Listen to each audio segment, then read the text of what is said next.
Don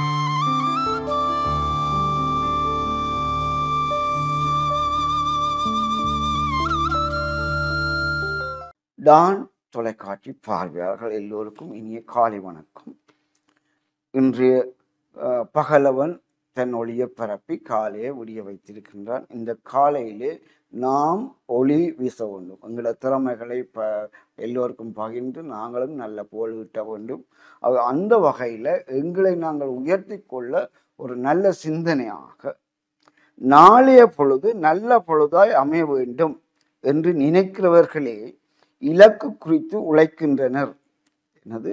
நாளைய பொழுது நல்ல பொழுதாய் அமைய வேண்டும் என்று நினைக்கிறவர்களே இலக்கு குறித்து உழைக்கின்றனர் என்ற தலைப்பில் நாளை விடிந்தால் நமது நிலை எப்படி இருக்கும் என்றாவது எண்ணி பார்க்க வேண்டும் என்பதை விளக்க விரும்புகிறேன்.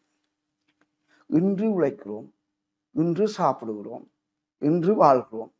இன்றுடன் எங்களோட வாழ்வு முடிந்து விட்டதா என்று ஒரு கேள்வி வரும். இல்லை.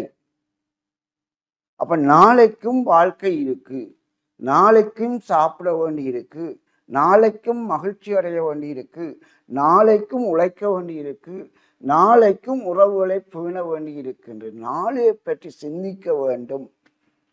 ஏனென்றால் நாங்கள் நினைப்பது இன்றைக்கும் நாளைக்கு சாகும் உண்டு. ஆனால் கடவுளங்களை சாக விட மாட்டார். அவர் நீண்ட நாளைக்கு வாழ வைப்பார். அப்படி எண்ணிக்கொண்டிருந்து வாழ பழகுங்கள்.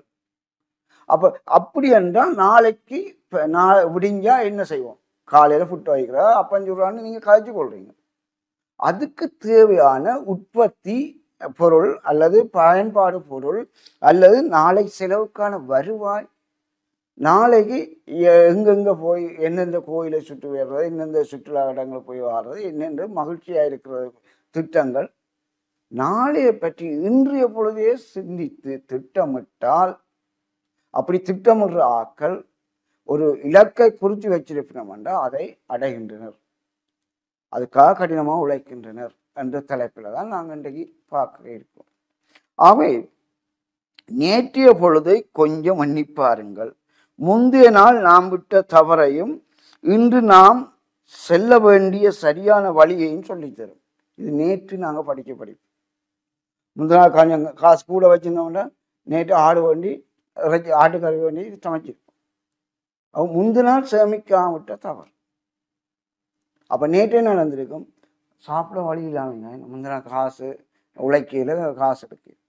அப்போ நாளைக்கு இன்று உழைச்சாத்தான் நாளை சோறு போட மாட்டேன் நேற்றே எங்களுக்கு படித்து தந்துட்டு.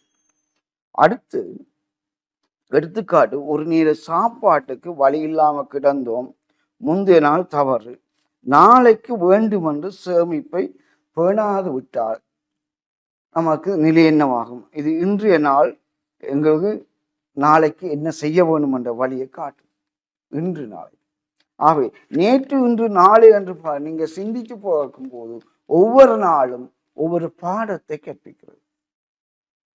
அப்ப நேற்று பார்க்கும்போது முந்தின நாள் என்ன செய்திருக்கிறோம், சேமிக்காவிட்டிருந்தால் என்ன நடந்திருக்கும், அல்லது என்ன மிச்சம் பிடிச்சிருப்போம், எவ்வளவு செலவு இருந்திருந்தா எப்படி இருந்திருக்கும் என்று நாங்கள் உணர்ந்திருக்கோம். அப்ப நேற்றைய பொழுது அப்படி என்ன இன்று என்ன செய்திருக்கோம், நேற்று உணர்ந்திருந்தோம் என்றால் காசு மிச்சம் பிடிக்கணும்னு சாப்பிட்டு இருப்போம். அடைய வேண்டிய இலக்குகள் கொஞ்சமாவது நிறைவேற்றி இருக்க பார்ப்போம். ஆனால் இன்று அதே சிந்தனை வேண்டும். என்ன சிந்தனை? நாளைக்கு விடிஞ்சா என்ன பண்ணுற, என்ன செய்கிறது? அந்த நாளைய பொழுது சிந்திக்கும் போது இன்று கற்பிக்கிறது.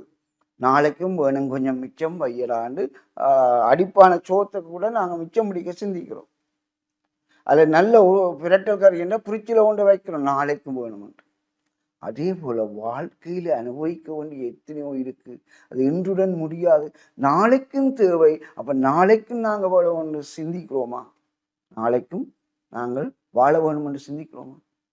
அப்ப நாளைக்கு வாழ வேணும் என்று சிந்திக்கிறதா என்ன இருப்போம்? ஒன்று, நேற்று இப்படி இருந்தால் பட்டினி இருந்திருக்க மாட்டோம்.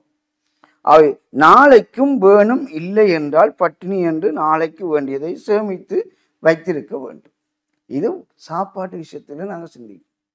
ஒரு வாழ்க்கையின் வளர்ச்சி அல்ல ஒரு வாழ்க்கையின் முன்னேற்றம் அல்ல ஒரு நமது நிலையில ஸ்டேஜில் உயர்ந்த இடத்துக்கு கட்டி பிடிக்கிறது எல்லாமே நாளைக்கு தான் இருக்கும்.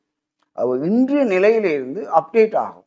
நாளைக்கு எப்படி பாய்கிறது அப்படி சிந்திக்க வலிக்கிடும் போதுதான் நாங்கள் இப்படித்தான் நேற்றைய பாதிப்பு இன்றைய மாற்றத்திற்கு வழிவிட வேண்டும். அல்லது அவை பற்றி எதிர்காலம் குறித்து ஒவ்வொரு கணப்பொழுதும் சிந்திக்க வேண்டும். ஆகவே நாளைய பொழுது நல்லதாக அமைய மகிழ்ச்சியாக நாம் இருக்க வேண்டும் என்று சிந்திப்பவராலே மட்டும் எக்காலத்திலும் எந்த தொய்வும் வராத வண்ணம் இலக்கினை வடிவமைக்க பயணிக்க முடியும். நாமும் அவ்வாறு தெரிந்து கொள்ள வேண்டும். ஆகவே இன்று எல்லோரும் இன்றைய பொழுது சிந்தித்து கொள்ளுங்கள். நாளையும் ஒரு நாள் இருக்கு, நாளையும் எங்கள் வெற்றி வாகை சூட வேண்டிய நேரம் இருக்கு, நாளைக்கும் வாழ்க்கை இருக்கு என்று சொல்லி நாளைக்கு தேவையானவற்றை தேடுவதும் உழைப்பதும் சிந்திப்பதுமாக வாழ வேண்டும் என்று கூறி விடைபெறுகின்றேன். நன்றி.